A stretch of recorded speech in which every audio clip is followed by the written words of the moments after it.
할렐루야. 오늘 이 15장은 예수님께서 바리새인들이 인간의 전통을 갖고 그 예수님의 제자들이 떡 먹는 것을 해방하기 때문에 그 율법의 중요성을 설명하는 내용입니다. 그리고 스로보니게 여인의 그 딸, 그 귀신 들린 딸이 치료받고 또 많은 사람들이 치료되는 그 가운데 이제 칠병이어, 칠병이어의 그 기적, 이것이 이제 여기 기록되어 있습니다. 1절에 보니까 그때 바리새인과 서기관들이 예루살렘으로부터 예수께 나와 가로되, 이렇게 기록되어 있는데, 그때에 그 어느 때, 이 그때라는 그 기법은 마태가 자주 사용하는 그런 내용인데요. 마태복음에만 한 70번 정도 기록되어 있어요. 그러니까 그때에 앞에 그 연결된과 동시에 새로운 어떤 사건을 이제 전개하는 그런 의미로 사용되죠. 근데 이 바리새인과 서기관들이 예루살렘으로부터 갈릴리 북쪽 지방, 상당히 먼데 그것까지 쫓아온 거예요. 왜냐하면은 예수님의 가르침이 정당한가? 오늘날 말하자면 이단 조사하러 온 거예요. 그래서 이제 그들이 이렇게 유심히 보다가 제자들이 떡을 먹는데 너무 급한 나머지 손을 씻지 않고 떡을 먹었거나 아니면 물이 없어서 떡을 먹었거나 아무튼 손을 씻고 먹어야 되는데 그렇게 먹지 않았어요. 그랬더니 이제 그 바리새인들이 예수님께 와서 당신의 제자들이 장로의 그 유전을 범했다. 왜 손을 씻지 않고 떡을 먹냐, 이렇게 이제 반박하는 거죠. 그 당시 유대인들이 지키던 규범이 두 가지가 있었는데, 하나는 율법이고 하나는 규법입니다. 그냥 율법과 구전이에요. 구전. 이것이 이제 유전인데, 율법은 하나님의 말씀이 그대로 증거된 것을 얘기하고, 규범이나 또 유전 그리고 구전, 이것은 인간이 만든 거예요. 근데 인간이 아무런 어떤 근거 없이 만든 것이 아니라 율법을 기초로 해서 만든 법이에요. 그래서 율법은 아니지만은 율법과 관련되어 있는 내용들이 많아요. 근데 문제는 그 율법 말고 규범을 정하다 보니까 이 유전이 율법을 능가하는 그 어떤 힘이 되어버린 거예요. 그러니까 하나님의 말씀, 율법이 진짜 중요한데 율법보다가 인간들, 그 장로들이 만든 구전이 더 힘을 얻게 되는, 이렇게 거꾸로 된 상황이 된 거예요. 이게 이제 예수님께서 그걸 질타하는 거예요. 그래서 3절에서 6절 보면 예수님께서 이제 말씀하는 거예요. 너희는 어찌하여 너희 유전으로 하나님의 계명을 범하느냐. 하나님의 계명을 범하는 건 죄죠. 근데 아무리 유전을 잘 전하고 이러쿵저러쿵 유전의 대표적인 것이 뭐냐면 탈무드입니다. 예. 그 탈무드를 갖고 자꾸, 탈무드 자체가 나쁜 건 아니죠. 근데 그 탈무드가 율법을 능가해서는 안 되는 거죠. 이것이 이제 나중에 대성돼가지고 오늘날 읽는 것이 탈무드고, 그 당시에 유전이라 했다는 거예요. 그 유전, 규범, 뭐 이렇게 얘기한 거예요. 자, 근데 이제 그 말씀하는 거예요. 성경에는 이렇게 얘기한다. 하나님의 모세오경 율법에는 이렇게 말씀한다. 뭐냐 하면은 5째 계명, 내 부모를 공경하라. 내 아비나 어미를 해방하는 자는 반드시 죽을 것이다. 죽이리라. 이렇게 했는데, 너희는 너희 규범으로 너희 유전을 갖고 얘기하는데, 아비에게나 어미에게나 말하기를 내가 드려 유익할 것이 하나님께 드림이 되었다고 하기만 하면 그 부모를 공경할 것이 없다 하여 너희 유전으로 하나님의 말씀을 폐하는도다. 이렇게 얘기하는 거예요. 이게 무슨 말씀이냐면은, 그 당시 그 랍비들은 그 고르반이라는 제도를 만들었는데, 이제 부모를 모셔야 하잖아요. 그 당시에 자녀가 부모를 모시게 되어 있었어요. 근데 내가 하나님께 내 재산을 드립니다라고 소원 기도를 하고, 또 재산을 드린다는 서약서를 쓰면은 자기 부모를 안 모셔도 되는 쪽으로 유전을 정한 거예요. 장로들이 만든 거예요. 그러니까 하나님께, 왜냐하면 하나님이 나를 낳으신 어머니보다, 부모님보다 더 높은 부모이기 때문에 하나님만 섬긴다고 약속하고 서약서를 쓰면 평생 동안 부모를 안 섬겨도 되고, 또 이 서약서는 서약하는 순간에 바로 갚는 것이 아니라 언제든지 갚아도 문제가 없는 법을 만들어 놨다. 신기한 법을, 희한한 법을 만들어. 이것이 이제 그들이 만든 유전이에요, 유전. 그래서 그 당시에 이 유대인들이 장로들의 유전을 따라가지고 부모 모시기 싫으면 그냥 성전에 가가지고 서약해버린 거예요. 나는 하나님께 내 재산 드립니다 하고 서약해놓고는 평생 안 보시는 거예요. 내버려두는 거예요. 이렇게 율법을 너희들이 거슬리고 율법을 해방하면서 떡 먹는 거 가지고 왜 얘기하냐 이 말씀. 떡 먹는 거는 떡 먹는 것을 손으로 떡 먹고 안 먹고 하는 것은 너희들이 정한 것이다. 성경에 그런 게 어디 있냐? 부정한 음식과 정한 음식으로 나눠진 것이지 손을 씻고 먹고 안 씻고 먹는 것이 성경에 어디 있냐 이거죠. 이 당시에 심지어 어떤 법이 있었냐 하면 이제 밖에서 돌아와가지고 어떤 친구 집에 가거나 혹은 자기 집에 들어와도 떡을 먹을 때에, 그러니까 빵을 먹을 때에 손을 씻는데 요만한 컵으로, 이 정도 컵으로 보면 돼요. 이 컵으로 왼손을 씻었어요. 그 왼손을 씻었으면은 절반만 정한 삶이 되는. 그러니까 완전하게 하나님 앞에 율법을 지킨 게 아니고 절반만 지켰어요. 그러면은 자 한쪽 붓고 난 뒤에 나머지 한쪽 붓으니까 물이 모자라요. 그럴 경우에는 이 4분의 1로 나눠가지고 조금만 이렇게 묻혀도 정한 걸로 이렇게 법을 정해준 거예요. 그러니까 희한한 법을 자기들이 만드는 거예요. 그런데 이 제자들은 아예 손을 안 씻어버렸거든. 그러니까 유전을 범했다라고 공격을 하는 거예요. 그래서 예수님께서 하신 말씀이, 야 너희는 부모님도 공격 안 하면서 말로는 성전에 바친다 해놓고는 부모를 공격 안 하고 너희 멋대로 살지 않느냐, 인과 의를 버리고 있지 않느냐, 그 말씀하신 거예요. 그러면서 이제 이사야서 말씀을 하는 거예요. 이 백성이 입술로는 나를 공경하되 마음은 내게서 멀도다. 이렇게 지금 완전히 그러니까 형식적으로는 열심히 신앙생활 한다고 뭐 폼 잡고 있지만은 마음으로부터는 자기 부모 하나도 잘 공양하지 못하는 그런 삶을 살고 있으면 안 된다. 너희들이 그런 자인데 어떻게 떡 먹는 걸 가지고 얘기하냐. 떡 먹는 거는 부정한 것이 없다. 떡 먹는 것은 입으로 들어가가지고 뒤로 나오니까 더러운 게 없어. 그러나 너희 마음에서 나오는 이 율법을 너희 마음에 나오는 유전, 구전 이걸로 사람을 얽어매는 것이 더 큰 죄야. 이렇게 말씀하는 거죠. 그래서 사실 입에 들어가는 거는 부정한 것이 없어요. 우리도 장애인 목회를 몇 년 해봤는데요. 장애인들 음식 드실 때 보면은 막 어떤 이거 흘리기도 하고 막 형편없어요. 그 더러운 게 아니라 그 더러운 게 아니에요. 뭐가 더럽냐면 입에서 나오는 입에서 나오는 말이 더러운 거예요. 예? 그래서 이 사람의 계명으로 교훈을 삼아 가지고 하나님을 헛되이 경배하도록 만들었던 자들이 유대인들 그리고 바리새인들이에요. 그래서 이제 그들을 이제 질타하시면서 12절에 제자들이 나와 가로되 바리새인들이 이 말씀을 듣고 걸림이 된 줄 압니까? 예수님 바리새인들이 얼마나 그 권력이 있는데 그 함부로 말씀해가지고 그들에게 시비거리 만들었어요. 이 얘기하는 거예요. 이때 예수님께서 심은 것마다 내 천부께서 심기지 않은 것은 뽑힐 것이다 라고 말씀합니다. 이게 유명한 말씀이에요. 그러니까 하나님께서 심어두지 않았던 랍비들의 유전은 뽑혀버릴 것이다 이 얘기예요. 그러니까 인간의 유전이 아무리 강해도 하나님이 심지 않으면 다 뽑혀버린다. 다 소용없는 거예요. 그리고 그걸 갖고 가르치는 자들은 누구다? 소경이다. 그래서 성경을 잘 가르쳐야 되지 성경이 아닌 뭐 교회의 법, 무슨 교리의 법 이거를 열심히 가르친다 해가지고 되는 게 아니라는 거예요. 성경을 그대로 율법 있는 거를 그대로 가르쳐야 된다라고 말씀하고 있는 거죠. 그래서 소경을 인도하면은 둘 다 구덩이에 빠지는 거예요.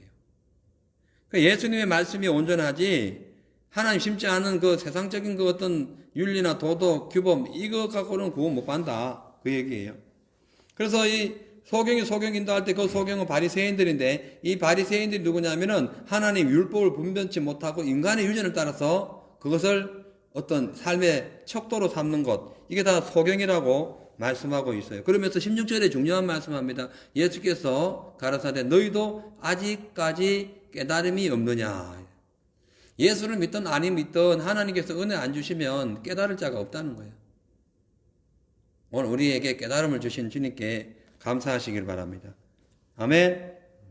자, 그 다음에 이제 말씀 보면은 가나안 여인이 나옵니다. 21절에 예수께서 거기서 떠나 두로와 시돈 지방으로 들어가시니 가나안 여자가 그 지경에 나와 소리질러 가로되 주 다윗의 자손이여 나를 불쌍히 여기소서 내 딸이 흉악히 귀신 들렸나이다. 귀신 들린 딸이 있어가지고 이 여인이 엄청 예수님께 간절히 간구하고 있죠. 근데 예수님 23절 보니까 예수는 단 한 말씀도 대답지 아니하시다. 지금 내 딸 좀 살려달라고 막 간곡히 간청하는데 예수님 대답이 없는 거예요. 왜 이렇게 대답이 없을까? 예? 우리가 기도했는데 어떤 데 응답이 없을 때가 있어요. 왜 그럴까? 왜 그럴까? 우리를 미워해서 그럴까? 아닙니다. 우리의 신앙 상태를 보고 있어요. 내가 이렇게 외면해도 끝까지 기도하고 있는가, 끝까지 믿음 생활하고 있는가를 보고 계시는 거예요. 한 말씀 대답하지 않잖아요. 얼마나 답답하겠어요. 내 딸 고쳐달라고 하는데 무슨 안 된다 뭐 언제 오라 마라 뭐 이런 말씀을 하셔야 되는데 대답이 없는 거예요. 그래서 너무 답답하니까 제자들이 얘기하는 거죠. 제자들이 와서 청하여 말하되 주님 저 여자가 우리 뒤에서 계속 소리 질러요. 계속 고쳐달라고 소리 지르는데 어떡할까요? 이렇게 얘기하는 거예요. 우리 주님은 우리의 믿음을 보십니다. 우리가 기도하는 거 보시고요. 우리 신앙 상태를 보시고요. 우리의 삶의 태도를 보십니다. 보시고 난 뒤에 응답하시는 거예요. 계속 보시는 거예요. 웨이팅하고 계십니다. 웨이팅. 계속 기다리시는 거예요. 그래 이제 뒤에 소리 지른다 하니까 예수님이 하신 말씀이 대답하여 가라사대 나는 이스라엘 집에 잃어버린 양 외에는 다른 데로 보내심을 받지 아니했다. 이스라엘 집에 어린 양, 잃어버린 양은 유대인들을 얘기하는 거예요. 다른 집에 보내심 받은 적이 없다는 것은 이방인을 얘기하는 거예요. 근데 이 여인이 이방인 여인이죠. 수로 보내기의 여인. 수리아 지역에 있던 시리아 지역에 있던 그 여인이에요. 그러니까 이스라엘하고는 완전히 딴판인 어떤 이방인 여인이에요.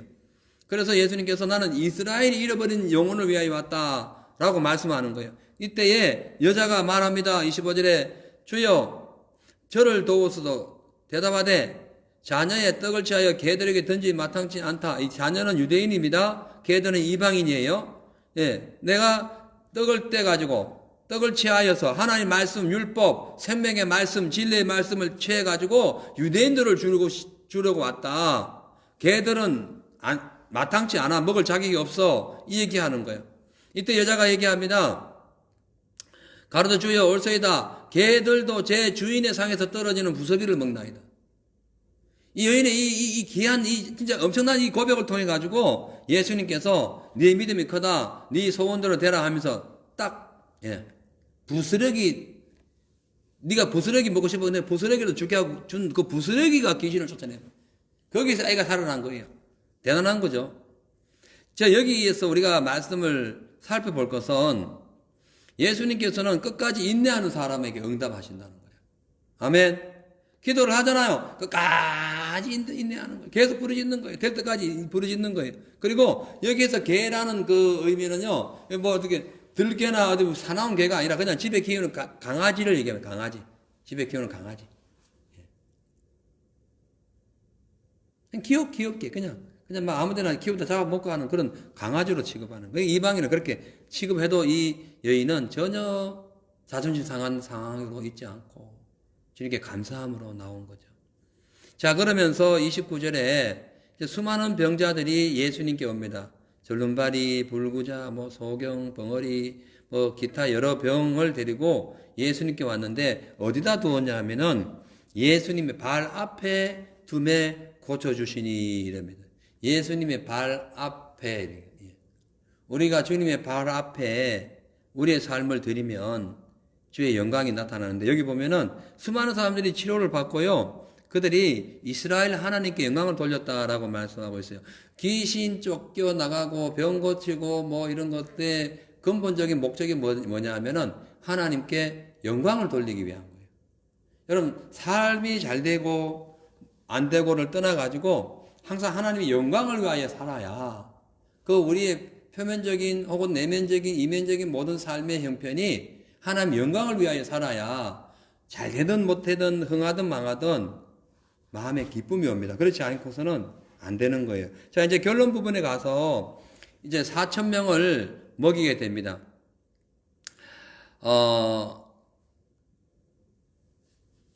7개의 물고기하고 생선, 7개의 떡하고, 작은 생선 2마리 가지고 이제 4,000명을 먹이는 사건이 이제 이 32절부터 기록이 되어 있습니다. 그러니까 이 14장에도 이 기적이 나오죠. 여기 5병이어 기적이, 이거는 7병이어 기적인데요. 여기 약간 좀 차이가 있어요. 뭐냐면은 5병이어 기적에서는 제자들이 날이 저물어가지고 예수님께 이들을 어떻게 할까요? 어떻게 먹일까요? 하고 요청하는 것이고, 여기 오늘 본문의 7병이어는 예수님이 요청하는 거예요. 야, 이거 어떡하지? 야, 이들이 불쌍하다. 굶은 지 사흘인데 길에서 가다 굶어 죽을 것 같다. 그러면서 이제 그냥 돌려보내면 안 될 것 같다라고 얘기하는 거예요. 그래서 제자들이 얘기합니다. 여기서 무엇을 우리가 준비할 수 있습니까? 이름 수많은 사람들은 어떻게 배불리 먹을 수 있습니까? 라고 이제 요청하는 거예요. 부탁하는 거예요. 질문하는 거예요. 이때 예수님께서 너희에게 떡 몇 개가 있느냐라고 이제 질문을 하게 되죠. 그러니까 오병이어 기적은 예수님이 요청해가지고 어린 아이가 떡을 제공해가지고 기적이 나타나는데, 7병이어는 예수님이 요청해가지고 제자들이 떡을 있는 것을 제공해 줍니다. 그리고 이제 이 지금 아이가 내놓은 이 떡은 5,000명이 먹었는데, 5라는 숫자는 율법 모세오경을 의미한다고 많이 얘기들 해요. 그리고 이 지금 5병이어는 유대인들을 위한 음식이었고 7병이어는 이방인들을 위한 음식이었다고 우리가 볼 수 있어요. 왜 그러냐 하면은 여기에 나오는 그 강주리와 바구니가 나오는데, 5병이어에서는 12바구니에 남았다 했고 7병이어에서는 12강주리가 남았다 했는데, 이걸 잘 알아야 됩니다. 무슨 얘기냐면은 5병이어에 나와 있는 바구니에는 유대인들이 사용하는 휴대용 봉지예요. 작은 봉지를 의미해요. 근데 여기 7병이어에 나오는 이 강주리, 남은 조각 그걸 7강주리 차게 했는데, 7강주리 차게, 이 강주리는 뭐냐면은 그 쌀포대 같이 큰 강주리를 얘기하는 거예요. 그래서 5라는 숫자는 율법을 의미하는 모세오경을 얘기하는 유대인들을 위한 것이고, 이 지금 4,000명이 먹은 것은 그 세상 숫자이기도 하고 이방인을 의미하기 때문에 율법이, 하나님의 말씀이 그들을 먹여 살렸다는 것이고 살리고 있다는 것이고, 7병이어의 그 의미는 이제 예수님이 말씀이 육신되가 율법을 이루신 예수님이 이제 앞으로 전 세계 이방인을 다 먹여 살릴 것이다. 이걸 의미하는 거예요. 왜냐하면은 5에 곱하기 1000 하면 1000은 무한대의 숫자이기 때문에 5,000명이 먹었다는 것은 유대인들 다 먹일 것이다. 그 다음에 여기서 또 4,000명이 먹었다는 것은 전 이방인들 다 먹일 것이다. 이걸 지금 의미하고 있는 거예요. 이건 상당히 의미가 있습니다. 아무튼 간에 이렇게 지금 오늘 15장에서는 그 예수님께서 그 율법을, 인간의 유전을 갖고 덤벼드는 그 바리새인들을 향하여 하나님의 오리지널 말씀, 그것도 인간의 최고의 계명인 부모 공경을 갖고 딱 말씀하심으로써 그들이 그냥 아무 말 없이 그냥 물러가게 되는 사건과 더불어 많은 환자들, 병자를 고치면서 또 스로보니게 여인의 그 딸의 그 병을, 흉악한 귀신 들린 것을 치료함과 동시에 4,000명을 먹이는 그런 기적을 나타냄으로써 또 예수님의 그 발자취에 또 그 어떤 그 능력과 그 생명의 역사가 나타난 것을 보여주고 있습니다. 자, 이제 오늘 기도할 것은, 여전히 우리가 늘 기도하지만은 성령 충만하게 해달라고. 성령님 환영합니다. 인정합니다. 의지합니다. 모셔드립니다. 바람같이 불같이 생수같이 오늘 우리 가운데 임재하셔서 이 늦은 밤 우리가 기도할 때에 하늘 문 열어달라고 기도하시고, 또 여러분 우리 잘 아시죠? 시드니 얼른 락다운 해제되고 보도 열려가지고 또 서로 왕래하며 함께 신앙생활, 그 묶여있는 우리 교회 성도님들 다 와서 함께 신앙생활 열심히 할 수 있도록 이렇게 기도해 주시고, 또 여러분들 기도 제목들 일일이 낱낱이 기도하는 그런 시간, 그런 밤이 되시기를 바랍니다. 주기도문으로 마치겠어요. 하늘에 계신 우리 아버지여, 이름이 거룩히 여김을 받으시며 나라의 마옵시며 뜻이 하늘에서 이루어진 것 같이 오늘날 우리에게 일용할 양식을 주옵시고 우리가 우리에게 죄 지은 자를 사하여 준 것 같이 우리 죄를 사하여 주옵시고 우리를 시험에 들게 마옵시며 다만 악에서 구하옵소서. 대개 나라와 건세와 영광이 아버지께 영원히 있사옵나이다. 아멘. 오늘도 승리하세요.